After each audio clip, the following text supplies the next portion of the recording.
If she hadn't gotten pregnant, they probably wouldn't have gotten married, Emi said. The moment she told Soichiro about her pregnancy, he said without hesitation, "Let's get married." It was quite a turnaround from a man who resisted marriage for so long. 3 months later, they held a reception and registered with the city. Marriage, however, didn't make Soichiro's other women disappear. He spent his weekends surfing, leaving early in the morning and returning late. On more than a few occasions, he was unreachable by phone. Some days later, when Emi was cleaning out the car, she found a receipt for a meal for 2 from McDonald's in the wastebasket. Another time, she found a highway receipt for a destination that was in the opposite direction from the place Soichiro said he was going. She found these things highly suspicious, but she didn't confront him about it. She was in the middle of her first pregnancy and was afraid of becoming emotionally unstable if something unpleasant emerged. The other thing was, Soichiro, an adept salesman, could talk himself out of just about anything. While there were days when he came home late, he always did come home, and he provided for them each month. "We've just gotten married," Emi thought. "I'm sure he's not thinking about ending our relationship." Still, her insecurities mounted. Being pregnant didn't help. She would get teary-eyed, often while pregnant. Sometimes she would start crying when Soichiro came home. "Seriously, I even thought to myself, why am I crying so much? Now I know it was because of my pregnancy, but at the time I really didn't know what was going on. I was a mess," said Emi.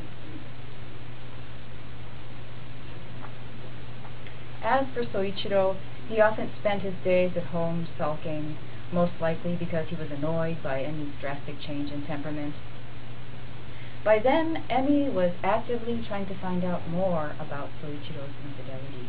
She checked his cell phone, wrote down the number with the most frequent correspondence, and called it one day from her own cell phone while he was away. "Hello?" said a woman's voice. "Is my husband there?" Emi said. "Oh, is this Emi-san?" This was definitely Noriko Yamagishi. She must have expected this to happen one day. There was no trace of surprise in her voice. Emi found out that Soichiro hadn't ended it with Noriko despite their marriage, and now that the newlyweds were soon to become parents, she was adamant about protecting her family from this woman. But Noriko was not backing down. "I like Soichiro. My feelings for him will not change even if you are married." "What are you talking about? I'm going to have his baby soon, you know." "You're just being used by Soichiro, you know that." "I know that, but Soichiro likes me too. Isn't that why he comes to see me?" As Emi and Noriko got increasingly heated on the phone, Soichiro came home. Once he figured out who Emi was talking to, he took the phone out of her hand and yelled at Noriko, "What on earth are you doing? Leave my family alone!" Then he hung up the phone. This unleashed all the anger and frustration Emi kept bottled up inside. She yelled at Soichiro, "If you're going to fool around, at least have the decency to keep it discreet. Clean out the trash, don't leave receipts lying around. As for phone calls, erase records of them before you come home." A few months later, Emi gave birth to a baby boy. A year later, she was pregnant with their second child. She quit work and focused on raising her son. Just as her stomach was swelling up with their second child, she received a call from Noriko. It had been more than 2 years since their first conversation. "Is this Emi-san? Long time no speak." Emi had been busy the whole year raising their son and rarely gave Noriko much thought, although she was aware that Soichiro was still seeing her. "What is it you want?" Emi asked. "I hear you're pregnant with your second child," Noriko said. But Soichiro told me he doesn't recall getting you pregnant. Are you sure you're not carrying someone else's child? I don't have to take this from you, Emmy said. I don't have to answer such a ridiculous question from you. Noriko was quiet for a moment. Then she said, I got pregnant too. But Soichiro made me get an abortion. You don't have sexual relations with your husband, so isn't that strange? You're lying about having Soichiro's baby, aren't you? You conceived this baby somewhere else. So why do I have to get an abortion? Noriko was clearly losing it. But Emmy was surprisingly calm. She pulled out her journal and told her what day her last period began, and that 4 weeks later she found out she had become pregnant. She also told her what day she had sex with her husband. The second baby was planned, she explained, so she had written everything down in her journal. After she took a deep breath, she continued, Of course, there's no truth to your claim that I'm having someone else's baby. I didn't think you'd make me say all this. Also, you may not know this, Emmy continued, but Soichiro is fooling around with women other than yourself. He's nice, but he's a smooth talker and popular with women.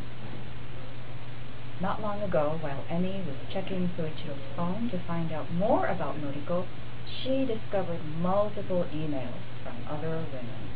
The emails read, The other day was great. Or, Can't wait for the next time we sleep together. They were all messages that made Emmy shake her head and wonder why Soichiro was sleeping around with such vulgar sight. After she found out that his infidelities encompassed a vast number of women, Emmy basically gave up checking on his every move. It seemed futile. Noriko didn't back down. I know he's popular with women, and I know I'm not the only one, said Noriko. I still like him. Emmy realized Noriko was not worth her time. She just didn't get it. Noriko was in love with Soichiro, so it didn't matter what anybody said about him. But Emmy, as Soichiro's wife, was not about to let Noriko pick a fight with her again. So she told her, I don't want to talk to you anymore, so please stop calling. And handed the phone over to Soichiro, who was watching TV in the living room. It's from Noriko-san, she said to him. That was January 4th. A usually busy Soichiro was relaxing at home.